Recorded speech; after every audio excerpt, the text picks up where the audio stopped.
And a wonderful good afternoon to you from the KXAN Live studios. I'm Billy Gates, and this is Nick's First Warning. I know you've probably got some plans for some sort of big football game here happening in about an hour and a half or so. But before we jump on, tell you about what could be brewing that could affect us later in the year. And here is the man, the myth, the legend, Nick Bannin, here to tell us all about La Niña. So, Nick, go ahead and take it away, my man. Well, good afternoon, everyone. Right now, we are in the midst of a very strong El Niño, which is the warm phase of the El Niño Southern Oscillation climate pattern. And the reason that I've got ocean sea surface temperatures up is that it's the eastern equatorial Pacific is where we look for the brewings of El Niño or La Niña.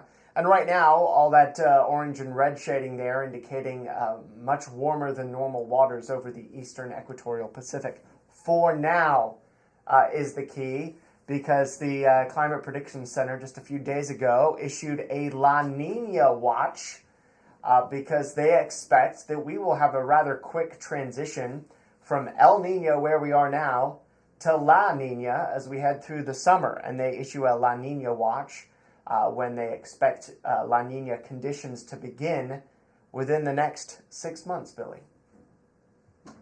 That was a lot of words, Nick. Thank you. A lot of big words. We do that here. So let's kind of break this down into layman's terms. Yeah. Just go ahead and give us kind of the high level overview of El Nino and La Nina, just to kind of refresh the memories a little bit. Yeah, let's talk about where we're at and where we're going. Okay, so where we're at now is El Nino. That's these red bars, the chances of El Nino. At the bottom, you could see the monthly breakdown, and the way that the Climate Prediction Center does these forecasts is they do it in 3-month chunks that are overlapping.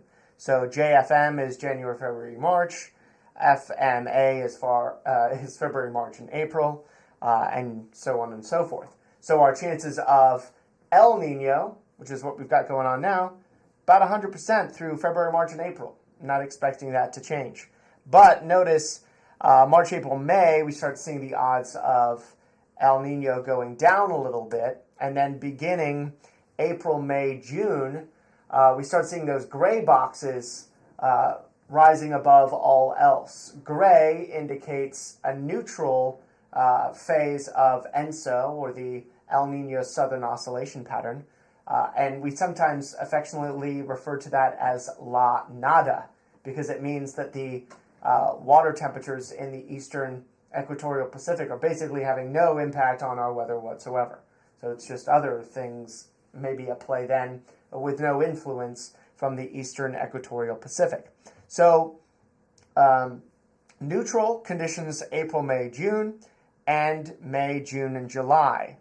And even into June, July, and August, things are close, but beginning that period, June, July, August, is when the blue bars start to rise above all else, and those blue bars indicate the chances for La Nina, which they're between about close to 55% odds of that happening in the June, July, August period.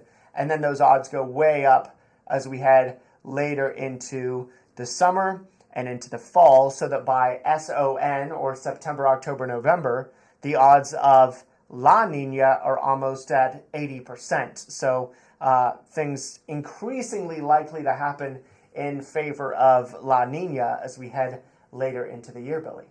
And El Nino has been responsible for giving us this wetter than normal winter, correct? Right. Yeah, in many ways, yes. There are other factors at play. Sure. No El Nino winters are ever identical, right. But the odds were in our favor that this very strong El Nino would give us a wetter than normal winter. So you're probably wondering next, what would a La Nina winter bring? That was where you were going, right? That's where I was going. You read my mind. You're so smart. You're so smart. So let me just show you what is typical for a La Nina winter. You could see there we're on the drier and warmer side of things, with the wetter weather staying northwest and generally northeast of us. Drier and warmer is not what we like here in Central Texas most of the time, because a drier winter usually would lead toward the development of drought, which could potentially have an impact on making for hotter summers, not this coming summer, but the following summer. Again, there have been La Nina winters that have been wetter than normal. But when you speak more broadly, a La Nina winter here in Central Texas, and we've had many of them lately. Of the last 4 winters, including the one we're in now, 3 of them have been La Nina winters. And the current winter is the one that is El Nino.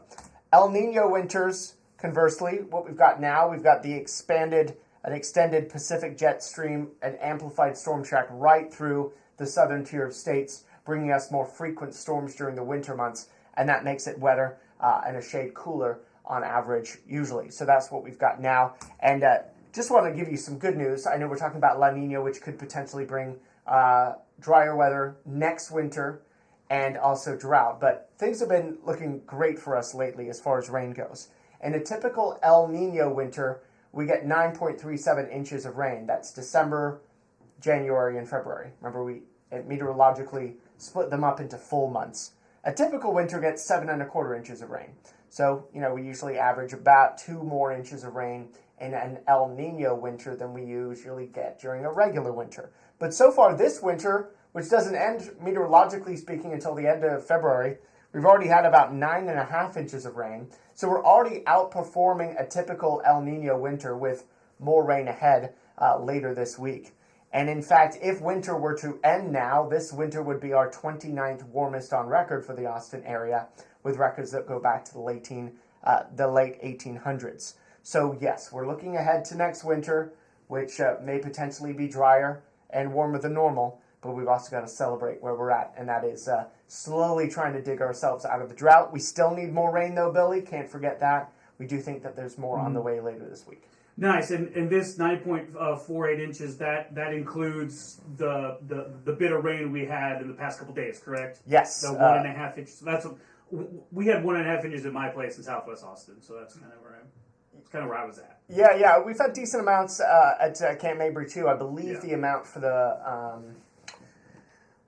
yesterday was 0.99. I'll have to go back and check. But certainly 9.48 since December 1st is a healthy amount. Mm-hmm. But we could use more rain. We still have a good chunk of the area, especially west of 35, that is still in a pretty high level of drought. So that's where we need the rain the most. And of course, that's where our lakes are that store the rain for the times that we don't get it. Right. And this is like the ultimate first warning, because we're looking at stuff that's month 10, 11, 12 kind of this year. So and we were able to give a good heads up about this El Nino winter that we're in now. It was very well advertised for months. Mm-hmm. And if you remember back in December we actually had less than normal rainfall. So we're like in the weather center, okay, come on, rain, please. We've been talking about you for months. But January was very wet. I think our 5th wettest January on record, and already February started out